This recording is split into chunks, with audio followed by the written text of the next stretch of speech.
Bonjour à toutes et à tous, ravi de vous retrouver pour votre journal. Commençons cette édition au centre-ville de Luçon avec ce tribunal citoyen organisé samedi par l'association de défense des services publics. Un procès fictif durant lequel l'association accuse l'État, le ministère de la Santé et l'ARS de ne pas respecter l'accès aux soins pour tous sur le territoire. La DSP se mobilise d'ailleurs depuis mai pour que les urgences et le SMUR de Luçon fonctionnent de manière pérenne avec suffisamment de personnel. On remet en scène un tribunal, donc avec un président, une accusation, les défenseurs et la partie civile, et en bout de course un rendu de jugement avec une condamnation sur les responsables précités.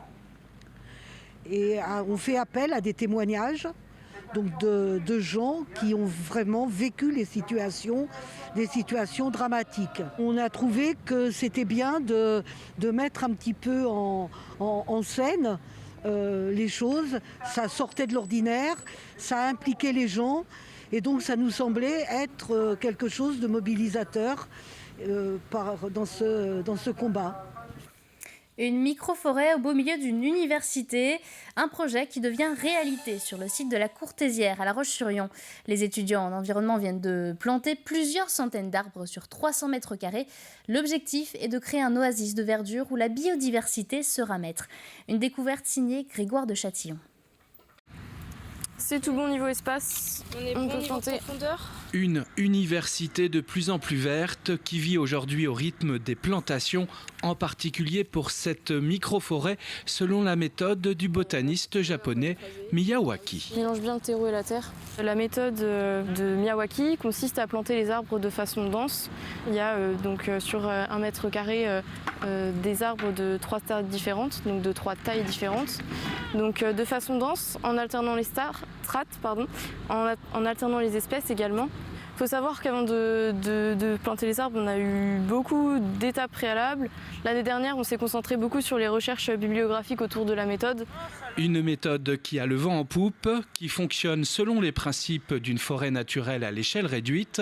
Ici, ce sont 900 végétaux sur 300 mètres carrés qui vont donc être mis en terre très près les uns des autres.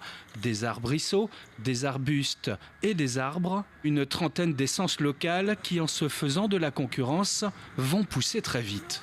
On simule un phénomène naturel parce que quand on regarde des semis de chênes en bordure de forêt, c'est extrêmement dense. C'est extrêmement dense. Les arbres se font de la concurrence. Il y en a beaucoup qui sont éliminés. Il y en a quelques-uns qui survivent. Dans 10 ans, on aura une forêt assez haute, puisqu'il y a quand même beaucoup de concurrence pour la lumière entre les arbres, assez haute et très dense. En principe assez peu pénétrable par l'être humain, mais vraiment le royaume de la biodiversité où les animaux seront totalement en sécurité et tranquilles. Pour obtenir cet écosystème, les étudiants ont préalablement préparé le terrain en enrichissant cet espace dédié à accueillir la microforêt. Après un important paillage, 3 ans de suivi et d'arrosage seront nécessaires. Un petit poumon vert, bientôt plein de vie, qui sera prolongé par une haie fruitière jusqu'au potager de l'université. L'actualité, c'est aussi cet incendie hier dans les locaux du fabricant de bois Pifto à Essart-en-Bocage. Les circonstances du départ de feu restent encore floues, mais selon les secours, c'est la sciure qui aurait commencé à s'enflammer. L'incendie s'est ensuite propagé sur un tapis de convoyage. Au total, 14 camions de pompiers sont intervenus. Ils ont réussi à maîtriser les flammes en un peu plus de 2 heures et aucun blessé n'est à déplorer. Restons dans le secteur des herbiers pour parler maintenant éducation. Le lycée Jean 23 s'associe au collège Saint-Nicolas et Jean Yol pour un grand forum des métiers et des formations. Un rendez-vous destiné aux élèves de ces établissements pour les aider à s'orienter. L'événement est prévu ce samedi, à 1 mois seulement de l'ouverture de la première phase de la plateforme des vœux post-bac Parcoursup.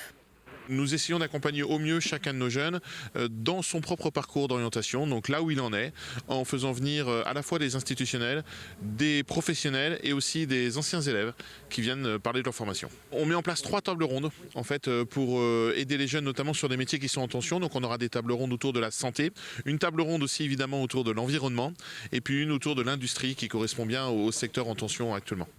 Ouvrons à présent une page sport avec ces 2 rencontres de foot plutôt attendues ce week-end et des résultats qui n'étonnent pas vraiment les supporters.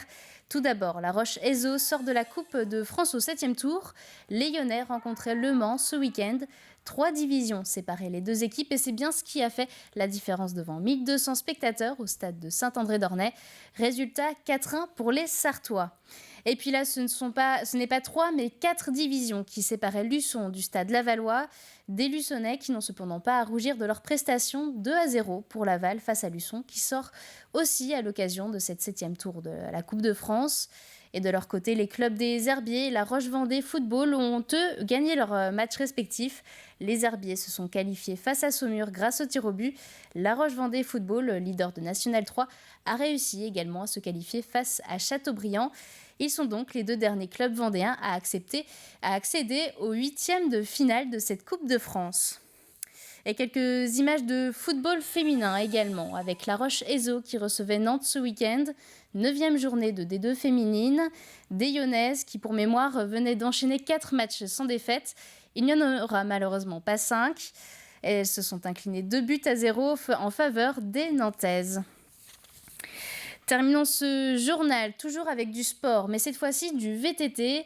Ne manquez pas ce week-end la finale de la Coupe de France de VTT trial au vent d'espace.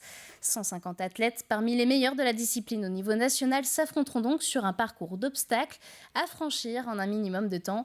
Une compétition qui s'annonce spectaculaire. Le samedi va être vraiment consacré à la partie élite sous forme donc de qualification et de finale, puis forcément podium. On laissera place ensuite le samedi soir donc un show en son et lumière avec les meilleurs athlètes français, européens et même mondiaux. Donc ça va vraiment être un show très très spectaculaire. Le VTT trial est plus souvent mis en avant lors de spectacles ou lors de manifestations plutôt qu'en tant que sport à proprement dit. Donc oui, c'est une discipline qui mériterait d'être mis en avant. Nous, au comité de Vendée, on a vraiment souhaité le mettre en avant puisqu'on a seulement 3 clubs aujourd'hui qui proposent cette discipline sur le département. Sur nos 38 clubs, on n'en a que 3. Donc le but étant de bien faire développer et progresser cette discipline. C'était le journal de la rédaction. Merci à tous de l'avoir suivi. Je vous donne rendez-vous ce soir à 18h pour un nouveau point sur l'actualité vendéenne. Très bon après-midi à tous.